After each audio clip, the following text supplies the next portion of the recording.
아침을 시작하는 슬기로운 방법. 오늘 내게 이론 뉴스 출발 새 아침. 네, YTN 라디오 출발 새 아침 3부 문을 엽니다. 먼저 경제 박 뉴스부터 만나보겠습니다. 알면 대박, 모르면 쪽박. 경제 박 뉴스. 네, 복잡하고 어려운 경제 이야기를 쉽고 재미있게 풀어드리는 시간입니다. 알면 대박, 모르면 쪽박, 경제 박 뉴스 참존경제연구소 이일치 소장 만나봅니다. 안녕하십니까? 네, 안녕하세요. 네, 어제 정부가 주택 공급 대책 발표했습니다. 서울과 수도권에 13만여 가구 공급하는 거죠? 그렇습니다.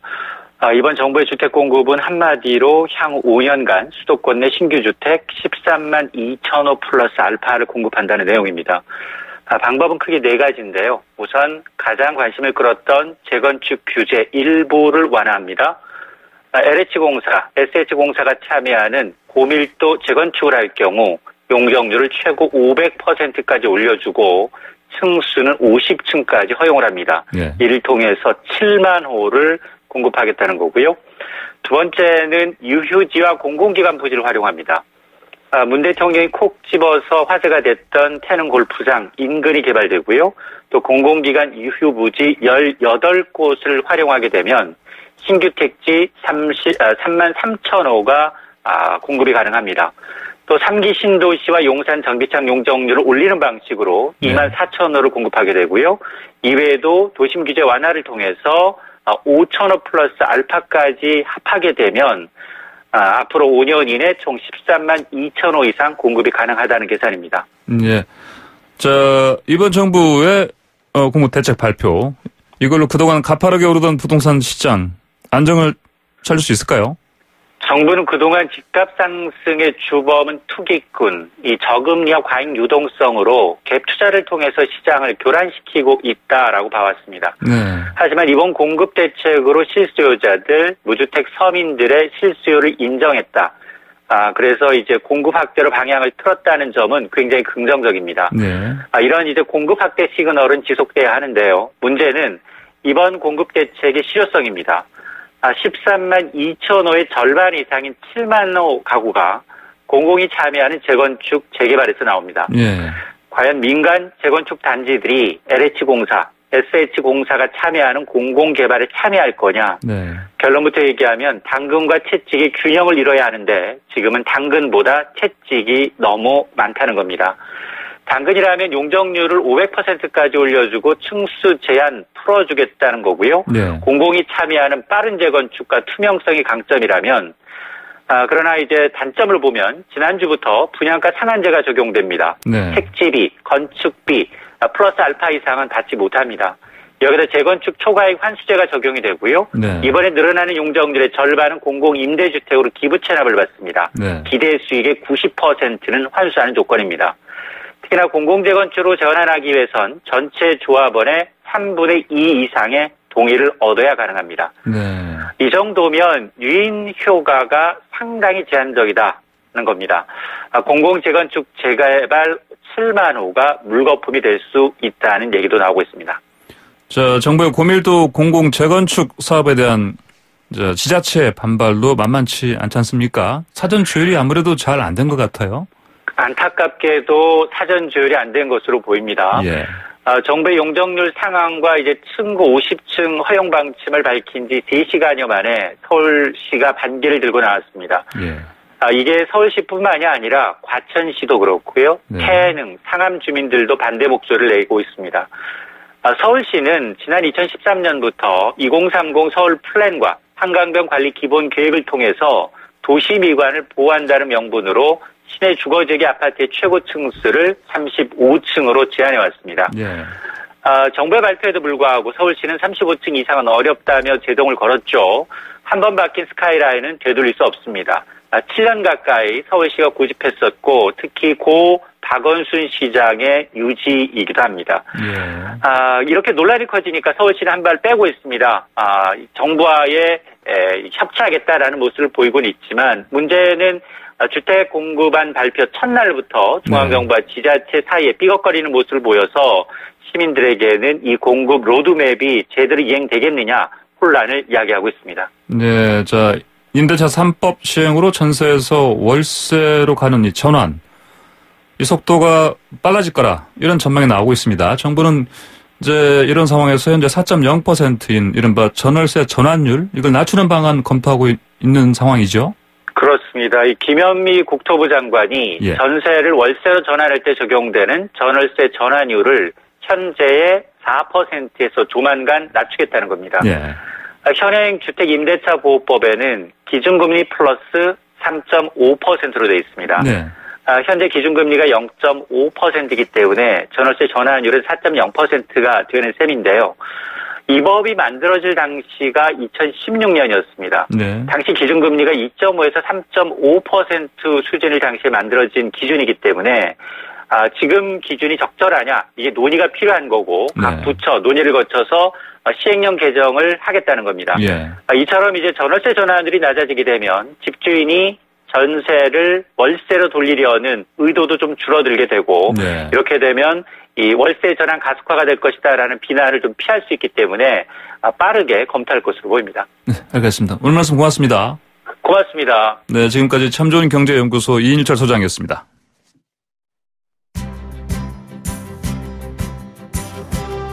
슬기로운 출근길, 출발 새 아침은 청취자 여러분과 함께 만들어갑니다.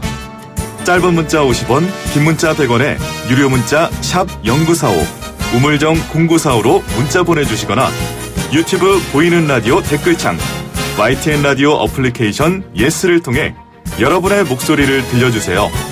FM 94.5MHz YTN 라디오 출발 새 아침, 잠시 후 계속됩니다.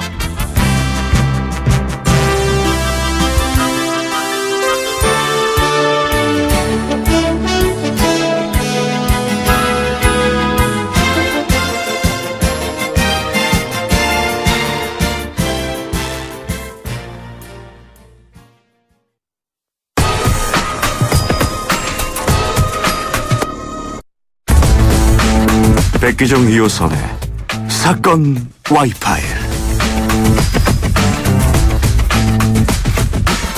네, 하나의 사건을 입체적으로 풀어보는 시간, 사건 와이파일. 오늘도 이성과 감성의 이해를 도와주실 두 분 모셨습니다.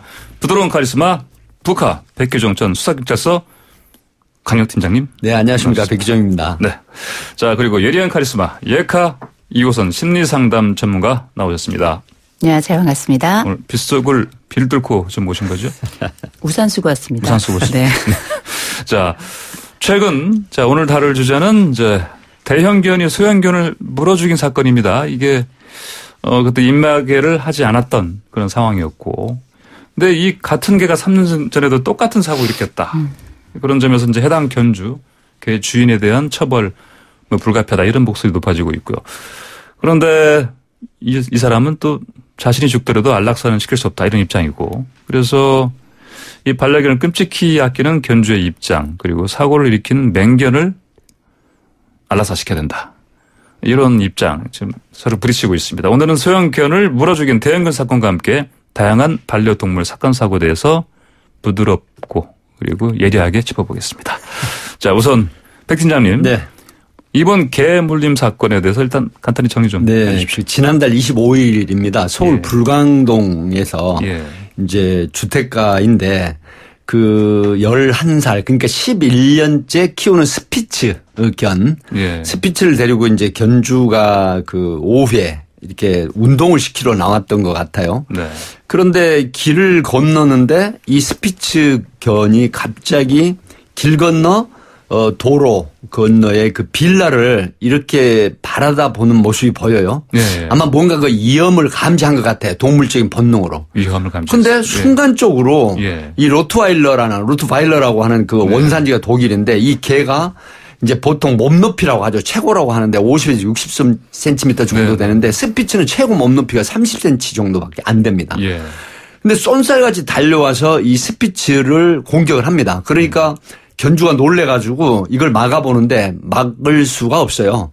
그래서 결국은 이 복부, 스피츠의 복부를 그 잔인하게 이제 물어버리는데 네. 이때 그 로트와일러 견주가 쫓아 나오는데 로트와일러 견주가 말림에도 불구하고 이 로트와일러가 듣질 않아요. 그 뒤로 엉덩방을 찍고 넘어지는 모습이 CCTV에 제가 봤는데 네. 결국 이웃집 주민이 와서 합세해가지고 3명이 뜯어 말리는데도 결국 15초 만에 이 스피츠가 안타깝게도 네. 이 죽어버립니다. 네. 이제 이게 지금 논란이 됐었는데 결국 11년간 가족같이 아끼는 아마 전국에 약 1000여만 마리의 그 반려견 그러니까 뭐 네. 고양이라든가 개라든가 여러 가지 그 반려동물을 가지고 있는 분들이 있다라고 하는데 이런 11년간 가족같이 살아왔던 그런 그 참 애완견 반려견이 현장에서 내 눈앞에서 이제 죽임을 당했다라고 네. 했을 때 그 마음은 어떨까요?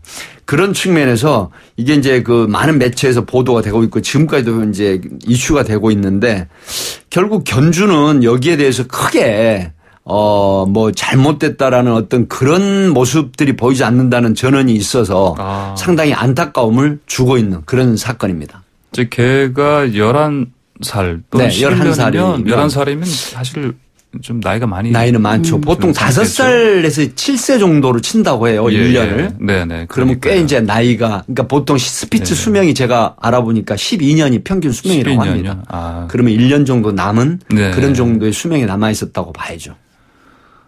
이 말씀하신 대로 불과 11초 만에 일어난 끔찍한 사건 아닙니까?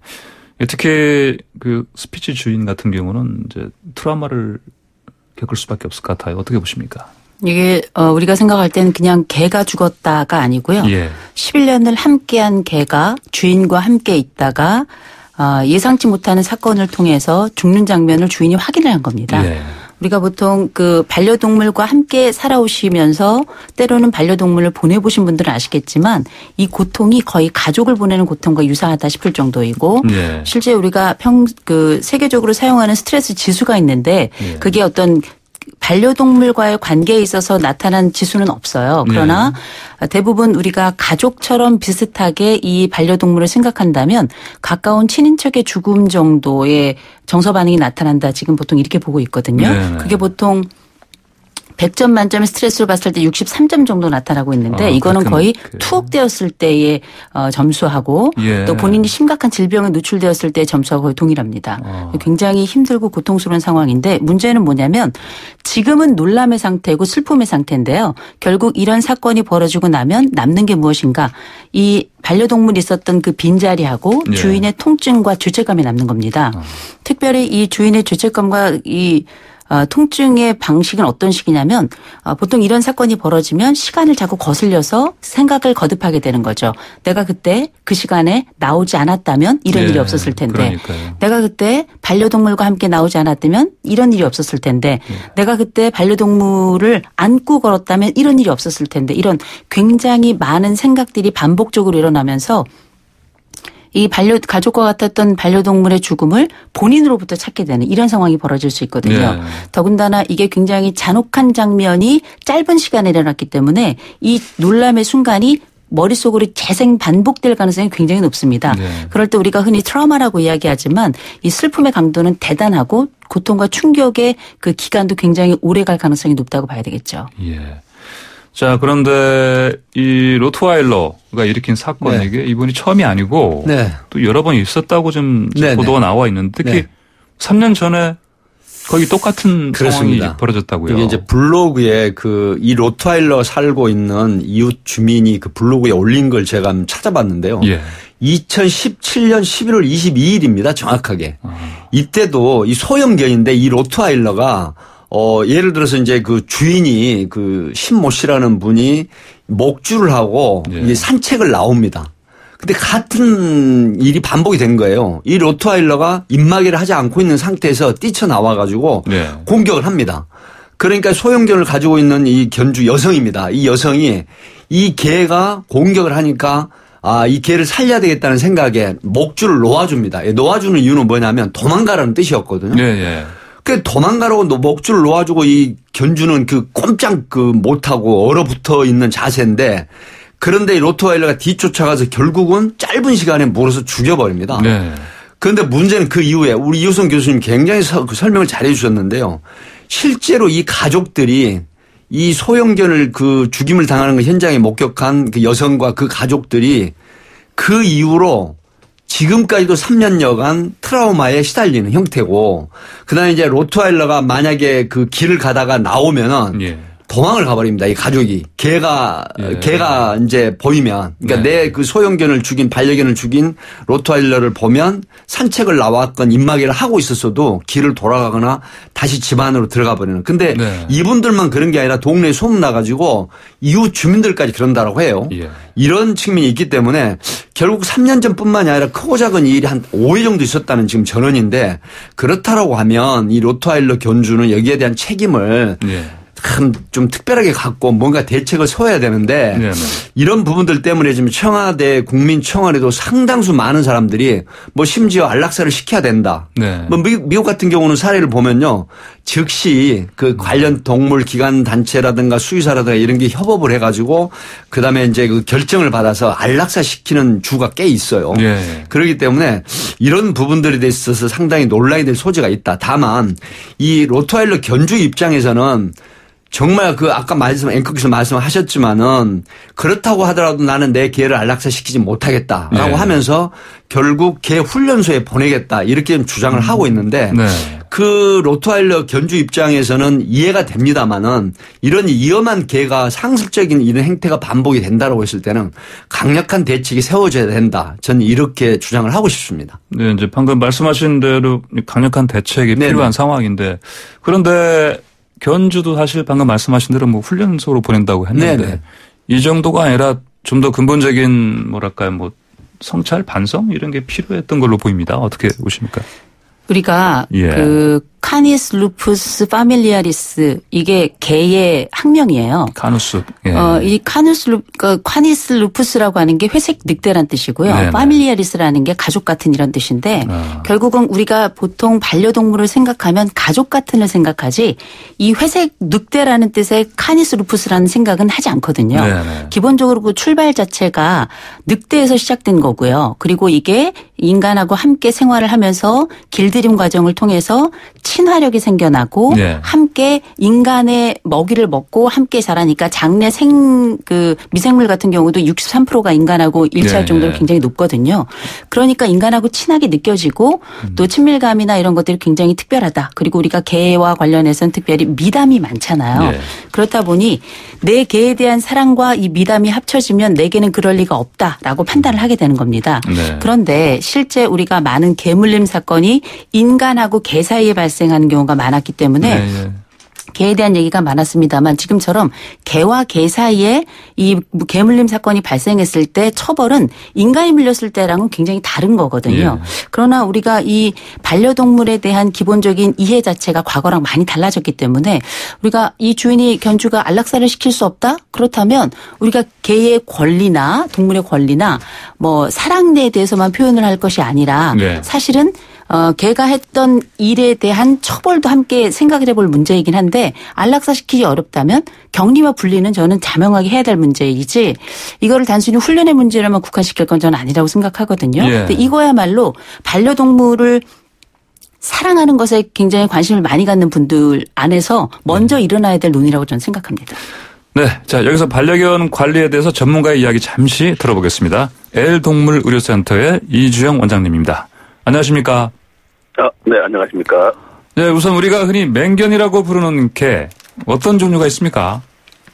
네, 현재 동물보호법상에서 규정하는 맹견은 네. 도사견, 아메리칸 피플테리어, 아메리칸 스테퍼드셔 테리어, 그리고 스테퍼드셔 풀테리어, 로트와일러, 그리고 이들과 교배된 믹스견들이 되겠습니다. 네네. 어김없이 로트와일러 들어가 있네요. 예. 네네.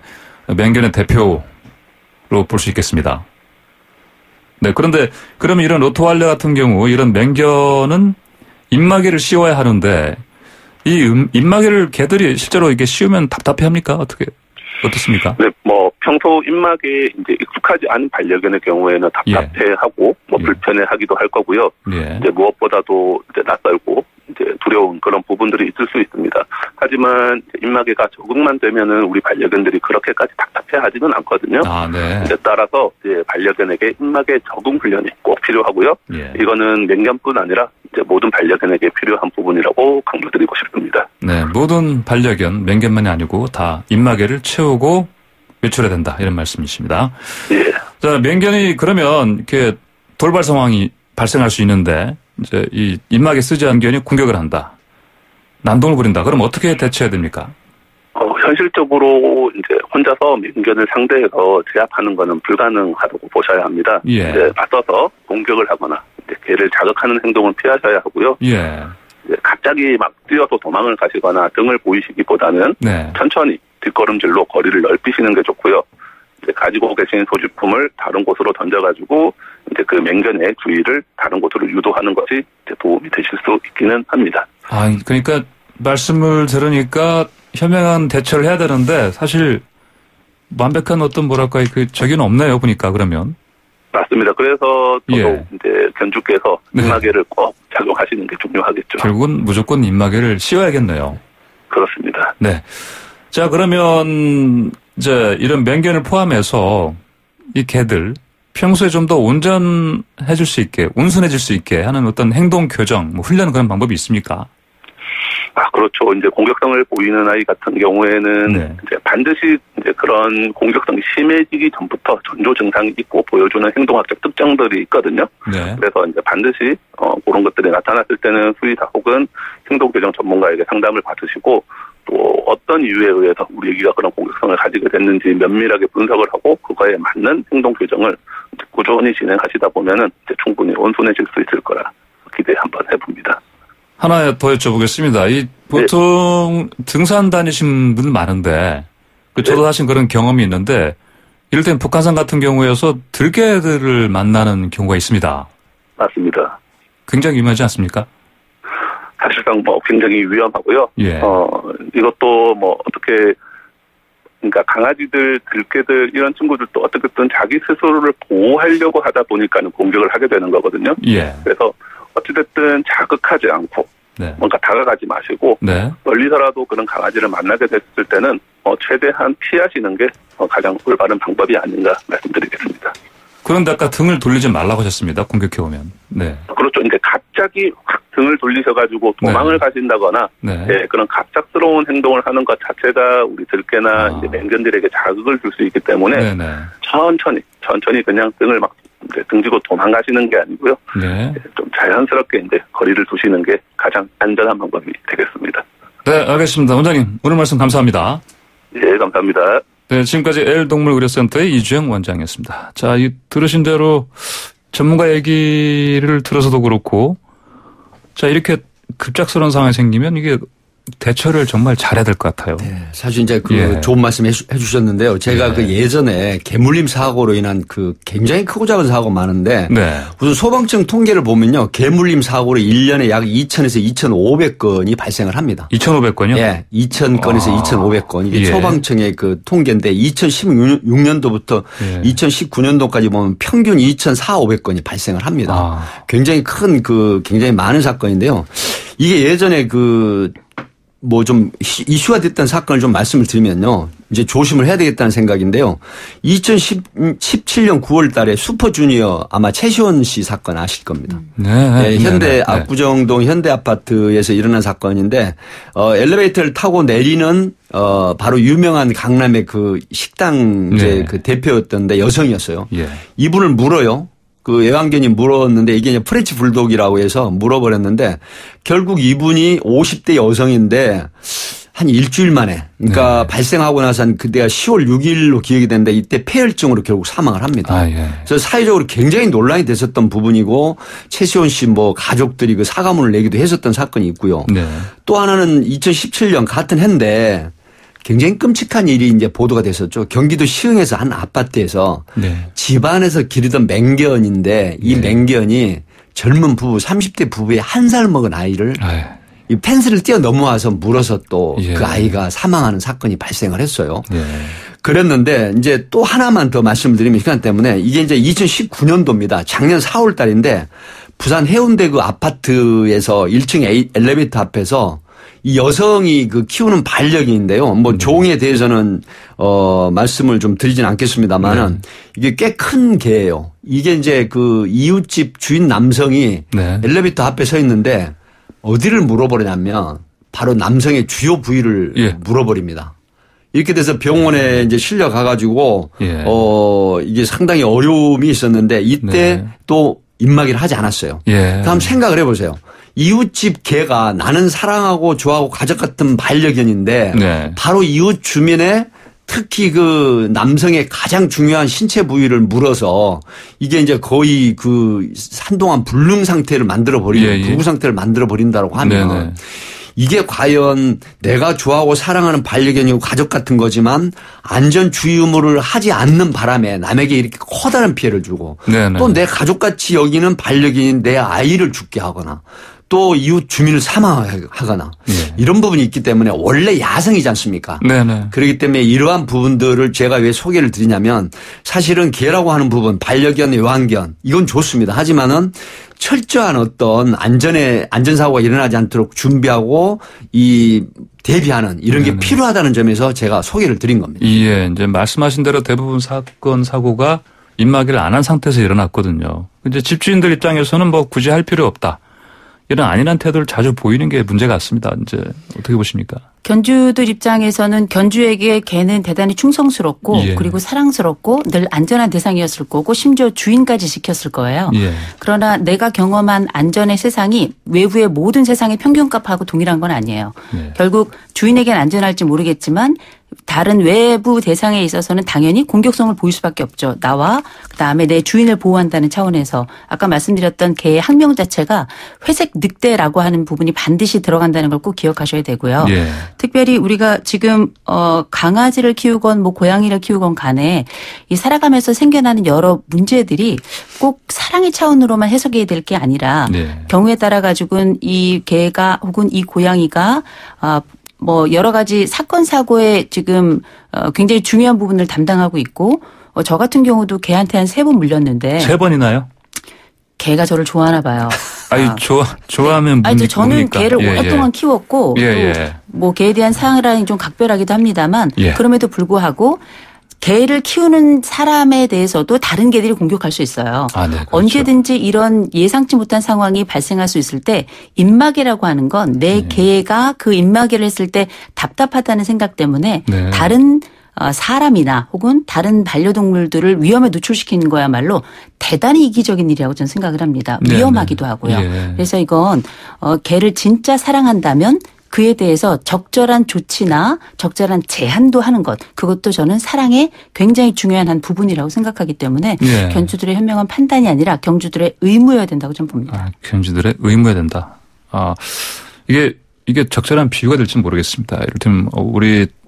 이를테면 그 이제 어린 아이가 공공 장소에 있을 때 뭐 식당이라든지 아니면 뭐 지하철이라든지 이런 데서 이렇게 막 큰 소리를 지르고 이런 경우에 보면 우리 한국 같은 경우는 여전히 그런 걸 이제 하나의 그 부모도 그렇고요. 주변에서도 그렇고 그렇게 크게 뭐 혼내지 않고 놔두지 않습니까? 이런 정서랑도 약간 통하는 것 같아요. 그러니까 사랑하는 이제 아이처럼 역시 개도 자기가 사랑하는 개다 보니까 뭐 남들이 보기에도 약간의 말썽을 저질러도 뭐 별 문제 없다 이렇게 보는 것 같아요. 훈육하고에 연결되는 고리가 있죠. 특별히 우리가 최근에 이제 반려동물에 대한 여러 훈육 과정들을 포함하고 있는 TV 프로그램들이 많이 있는데 이런 프로그램들이 기본적으로 사용하는 방법이 행동수정이에요.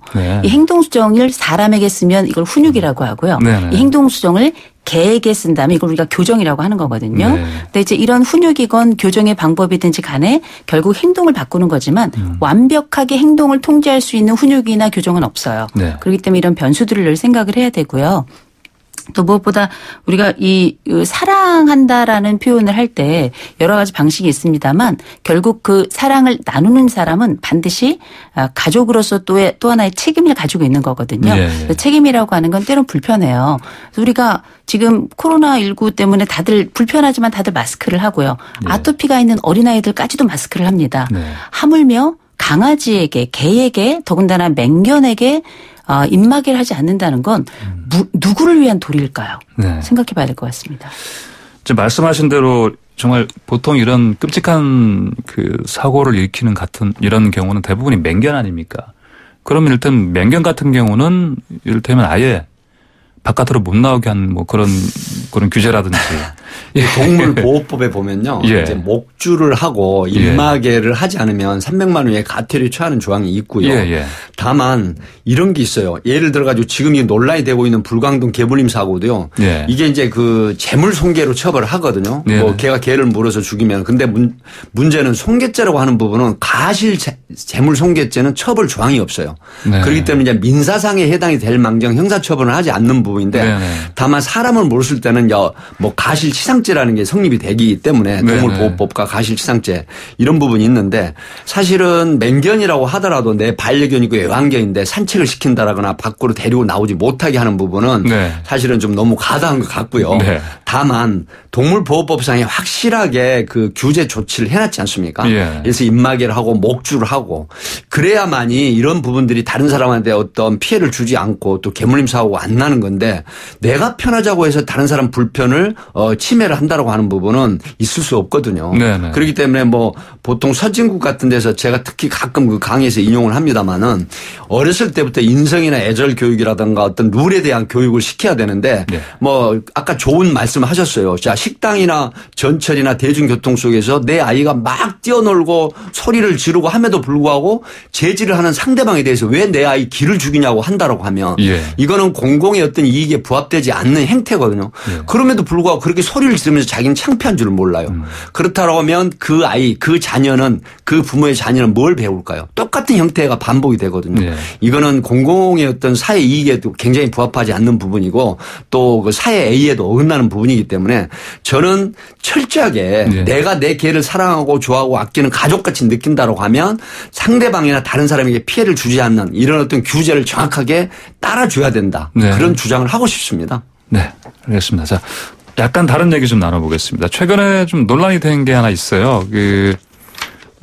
뭐 그 TV 방송사의 프로그램인데 그 프로그램에서 운영하는 공식 유튜브에서 계정에서 한 장애인견 그 개를 이렇게 뭐랄까 좀 조롱하는 듯한 그런 뭐 편집 그런 표현을 쓴 게 있습니다. 이거 혹시 보신 적 있으십니까? 네, 봤습니다. 예, 이거 어떻게 보셨습니까? 애니멀바라는 유튜브죠. 예. 충분히 그게 만약에 원래가 아니었다면 편집의 문제라고 하더라도 오해로 전 유발할 수 있다고 생각을 했고요. 사람이 장애가 있을 수 있는 것처럼 우리가 장애와 비장애로 우리가 이렇게 상황을 나누어 본다면 애들도 강아지들도 마찬가지로 장애가 있는 아이들이 충분히 있을 수 있고요. 또 그 장애 역시 선천적인 경우도 있고 후천적인 경우도 있는데 기본적으로 우리가 바라봐야 될 거는 생명에 대한 존중감이거든요. 우리가 뭐 최근에 어떤 뭐 비둘기가 갑자기 집단으로 뭐 폐사한 사건이라든지 아니면은 고양이를 대상으로 해서 이루 말할 수 없는 행동을 했던 그런 사건들을 볼 때 기본적으로 우리가 거기에 치를 떠는 이유는 딱 하나예요. 이런 생명에 대한 경시를 우리는 무엇으로 볼 것인가? 우리 스스로는 그 생명을 어떻게 바라보는 존재인가? 같은 생명체로서의 기본적인 존중감으로부터 그 평가가 시작이 되는 거잖아요. 이 장애견에 대한 이런 그 입장이나 혹은 이런 장면을 그대로 노출한다는 것 자체는 민감성이 떨어지는 겁니다. 우리가 젠더 감수성 혹은 인권 감수성에서 얘기를 많이 하는데 마찬가지로 제일 중요한 건 생명 감수성이거든요. 생명 감수성. 이런 감수성에 대한 민감도를 좀 높이는 과정이 필요하지 않나 싶습니다. 네. 대통령께서. 네, 사실은 그 사람이나 동물이나 생명을 가지고 있는 생명체라는 측면에서는 동물과 사람을 구분할 필요는 없다고 봐요. 뭐 동물도 어떤 감각이라든가 어떤 일정한 그 기능이 있거든요.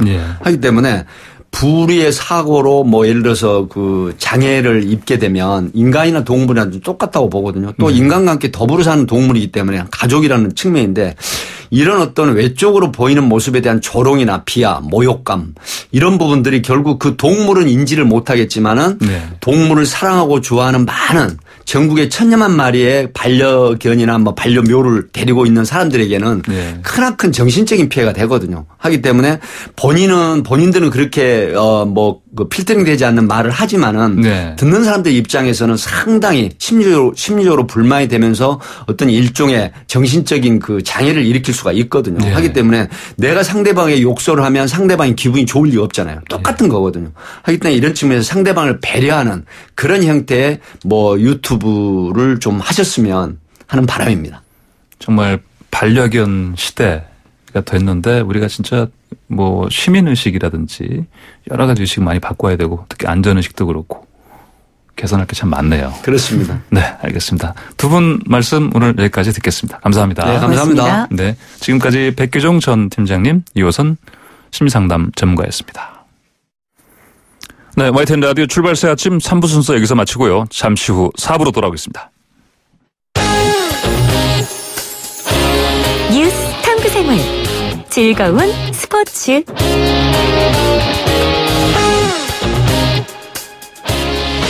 네, 우리의 가슴을 뜨겁게 만드는 스포츠 뉴스 최동호 스포츠문화연구소장과 함께 짚어봅니다. 안녕하십니까? 예, 안녕하세요. 들게 얘기 잘 들었습니다. 네, 정말 싫어합니다. 예. 그 경험해본 사람 입장에서 정말 예 조심해야 되겠죠. 살벌합니다. 네, 목숨 건지는 게 정말 중요한 상황이 되거든요. 예. 네, 자 스포츠 얘기 나눠보죠. 자 축구에선 이청용, 기성용 선수가 쌍용에 복귀해서 관심을 모으고 있는데 프로야구에서는 오승환 선수가 삼성에 복귀해서 마무리 투수로 활약하고 있죠. 오승환 선수. 자, 많은 팬들이 관심 있게 지켜보고 있습니다. 그런데 지난달부터 부진이라고요? 예, 그렇습니다. 예. 아마도 오승환 선수는 올 시즌 개막하면서 가장 관심을 받았던 선수 중에 한 명이고요. 근데 올해 38살이거든요. 예. 나이가 많다는 걸 우리 팬들이 잘 알고 있어요. 예전만큼 못 던진다는 것도 잘 알고 있고요. 예.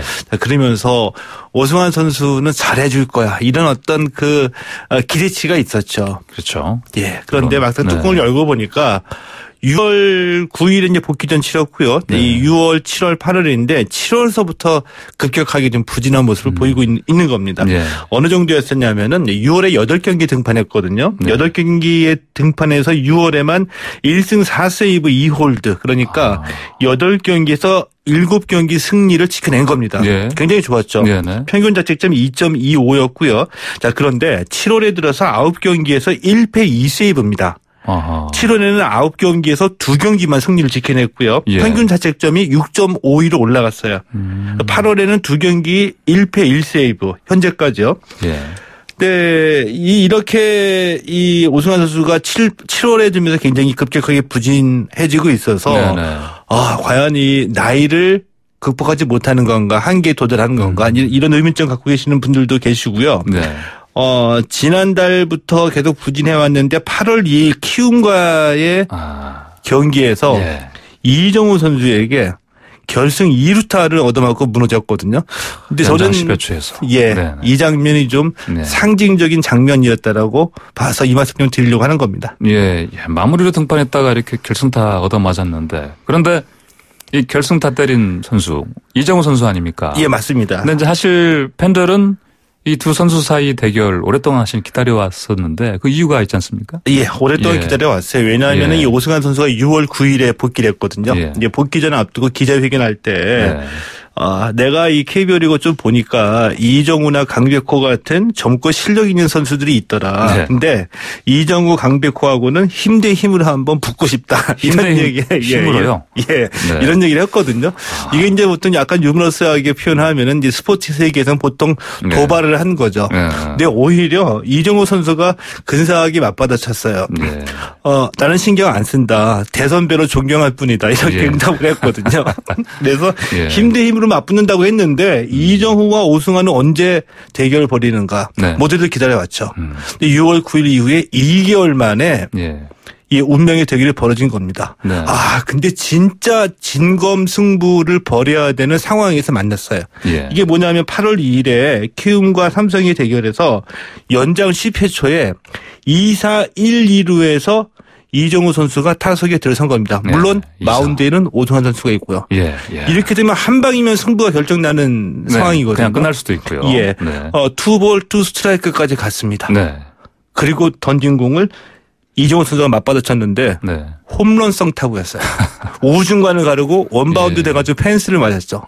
극적인 결승 2루타로 이정우 선수가 근사하게 승리를 가져간 건데 이때 그 오승환 선수의 얼굴 그러니까 기다렸다는 듯이 이 타구를 쫓아갔죠.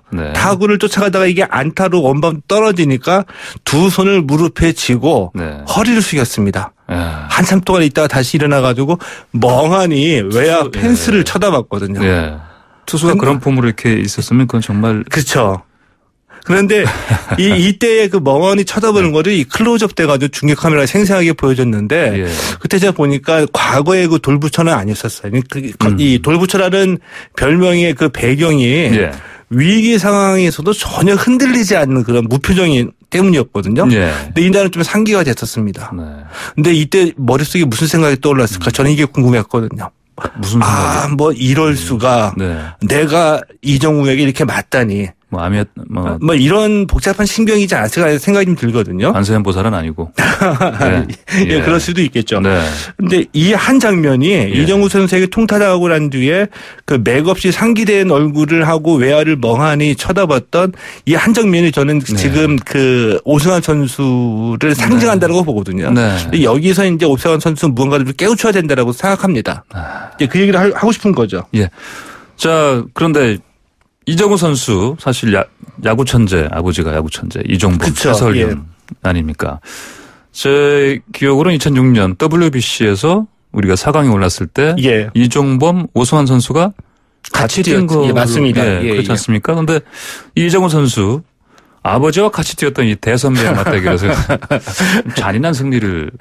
잔인하죠. 잔인한데 그러니까 말씀하신 대로 2006년에 WBC 4강에 우리가 올라갈 때 이 대표팀에 오승환 선수가 이종범 선수하고 같이 뛰었거든요. 이종범은 바람의 아들이니까 그래서 이제 팬들이 이정우 선수를 바람의 손자라고 부르는 거잖아요. 바람의 손자. 근데 이정우 선수 입장에서 보면 아버지랑 같이 뛰었던 대선배하고 뛰는 건데 이 결승 8월 2일 경기에서 이정우 선수가 결승 2루타 때린 거는 제가 보기에는 오승환 선수가 못 던졌다라기보다는 이정우 선수가 잘 쳤거든요. 근데 오승환 선수 경기 끝나고 아마 많은 것을 생각을 했을 겁니다. 왜냐하면은 우리가 흔히 그 오승환 선수를 설명할 때 한미일 통산 400세이브 대기록이죠. KBO 리그에서는 최초로 280세이브를 기록을 했거든요. 이렇게 대단한 투수입니다. 그런데 오승환 선수가 만약에 20대 후반이나 30대 초반의 나이였다고 한다면은 이 기록이 현재의 오승환을 그대로 유의미하게 설명을 해주죠. 근데 지금 38살이거든요. 이건 과거의 기록일 뿐이고 이 기록이 현재의 오승환을 설명해 주지 못한다는 얘기예요. 그러니까 힘 대 힘으로 맞붙는 거는 일종의 하고 싶은 일이고 38살 정도의 경륜과 경험이면은 힘 대 힘이 아니라 힘 대 노련함, 힘대 경륜으로 맞붙어야 된다는 얘기죠. 그러니까요. 참. 제가 말씀하신 대로 이제 38살인데 전성기 때 그렇다고 아까 말씀하신 대로 뭐 KBO 최초 280세이브 기록했던 그 전성기 때 공을 지금은 이제 아무래도 할 수가 없잖아요. 인정해야 되죠, 이거를. 그럼 어떻게 이걸 뭐 흔히 말하는 뭐 노련미? 뭐 이런 걸로 이렇게 좀 이제 바로 이제 그거를 이제 보여주는 건데 예를 들면 류현진 선수도 내일 등판하거든요. 애틀란타전에. 근데 류현진 선수 이미 수술, 팔꿈치 수술, 어깨 수술 다 했습니다. 그런데 자기가 수술하기 전에 건강해 있던 때의 그 직구를 지금 던지려고 아무리 노력해도 안 되죠. 소용이 없겠죠. 그래서 살아남은 게 뭡니까?